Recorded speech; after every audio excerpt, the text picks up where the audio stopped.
నందన మహారాజు నందవరం రాజ్యాన్ని పరిపాలిస్తూ ఉండేవారు.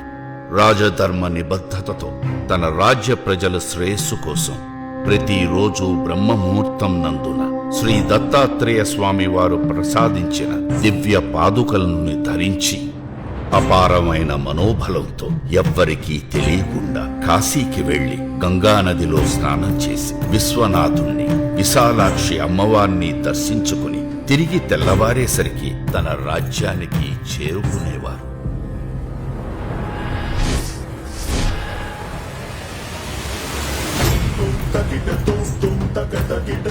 కొంతకాలం పాటు ఇలా గడిచాక నందన మహారాజు భార్య శశిరేఖకు అనుమానం వచ్చి రాజుని అడగగా తప్పనిసరి పరిస్థితుల్లో నిజం చెప్తాడు.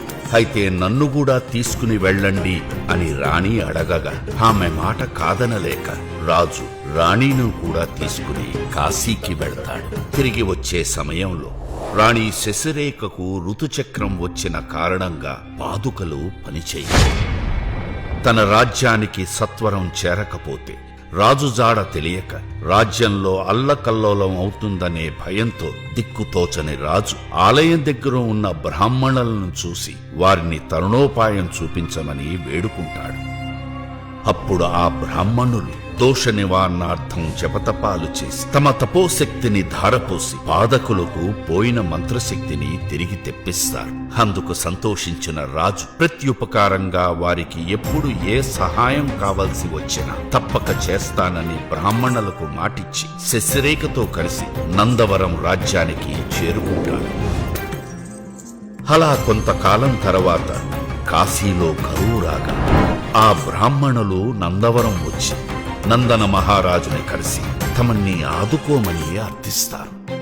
రాజుకి అంతా తెలిసినా కూడా తమ తోటి వారికి తెలియదు కనుక వారికి కూడా తెలియజేసే ఉద్దేశంతో తన ఇచ్చిన వాగ్దానానికి రుజువు ఏమిటని అడుగుతాడు. అప్పుడు ఆ బ్రాహ్మణులు ఆ కాశీ విశాలాక్షి అమ్మవారే సాక్ష్యమని అంటారు. ఆ దేవదేవి కృపాకటాక్షాలు తన రాజ్యమంతా కలగాలని లోలోన ఆలోచించి అయితే వెళ్లి ఆ విశాలాక్షి అమ్మవారినే తీసుకురండి అని బ్రాహ్మణులతో అంటాడు. దాంతో తిరిగి కాశీ వెళ్లి తమ ఇష్టదైవమైన విశాలాక్షి అమ్మవారిని పరిపరి విధాలుగా ప్రార్థించి సాక్ష్యం చెప్పడానికి రావలసిందిగా కోరుతారు. అలాగే వస్తాను, వారిని ముందు బయలుదేరమని, తేజో రూపంలో తను వారి వెనక వస్తాను కాబట్టి మార్గం మధ్యలో ఎవ్వరూ వెనక్కి తిరిగి చూడొద్దని షరత్తు పెట్టింది. అమ్మవారి ఆదేశానుసారం బ్రాహ్మణులు తమ తపోశక్తితో భూమిలో స్వరంగ మార్గం సృష్టించి ఆ మార్గంలో ముందుకు సాగుతారు.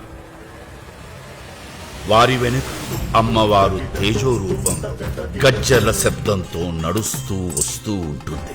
అలా ప్రయాణం కొనసాగుతూ ఉండగా నందవరం సమీపానికి చేరుకుంటూ ఉండగా గజ్జల శబ్దం ఒక్కసారి ఆగిపోతుంది. అమ్మవారు మనతో రాలేదే అనే అనుమానంతో ఒక్క బ్రాహ్మణుడు వెనక్కి తిరిగి చూడగానే అదే క్షణంలో అక్కడే అమ్మవారు శిలారూపం దాలుస్తుంది. ఆ సండేశ్వరి గణగాంబేర్యన నా తమ్ములతో కలిశంబు పూజిస్తే కలిశంబులో నిలిస్తువే అంబ జగదంబ బండారు చేపట్టి పశ్చిమ గావించితే బండారు పత్రములో నిలిస్తువే అంబ జగదంబ పొందురాని యొక్క ఓనంబు కడవ గావిస్తే ఓనంబు కడవలో నిలిస్తువే అంబ జగదంబ కండ కండాలమనే ఆది పరంద జ్యోతి ముట్టిస్తే ఆది పరంద జ్యోతిలో నిలిస్తువే అంబ జగదంబ బయలు వెళ్లిన చోట బహు ఉగ్ర దృష్టితో నిన్ను నమ్మిన వారిని నిజముగా రక్షించు అంబ జగదంబ సత్యము గల తల్లివమ్మ సకల రాక్షసులు సంహారి నిత్య పూజలు దైకొన్న నిర్జీవి చౌడమాంబ నందవరమందు నెలకొన్న నైకదాంబ శ్రీవీర చౌడమాంబ. ఈ విషయం గురించి తెలుసుకున్న నందన మహారాజు వెంటనే అక్కడికి చేరుకుని బ్రాహ్మణుని క్షమాభిక్ష కోరి అనంతరం అమ్మవారికి అక్కడే ఆలయాన్ని నిర్మించారు. అమ్మవారు ఉగ్ర రూపంగా ఉండడంతో ఆ రూపాన్ని గర్భగృహ ద్వారాల వెనకాల దాచి భక్తుల దర్శనార్థం అమ్మవారిని శాంత స్వరూపిణిగా ప్రతిష్ఠించారు. అదే దివ్య రూపాన్ని మనం నేడు దర్శించుకుంటున్నాం. ఆ కాలంలో నందవరంలో స్థిరపడిన బ్రాహ్మణులతో కలిసి తొగట వీర క్షత్రియులు కూడా చౌడేశ్వరి అమ్మవారిని తన కులదేవతగా భావించి ప్రతి సంవత్సరం భక్తి శ్రద్ధలతో జ్యోతి ఉత్సవాలు నిర్వహిస్తున్నారు.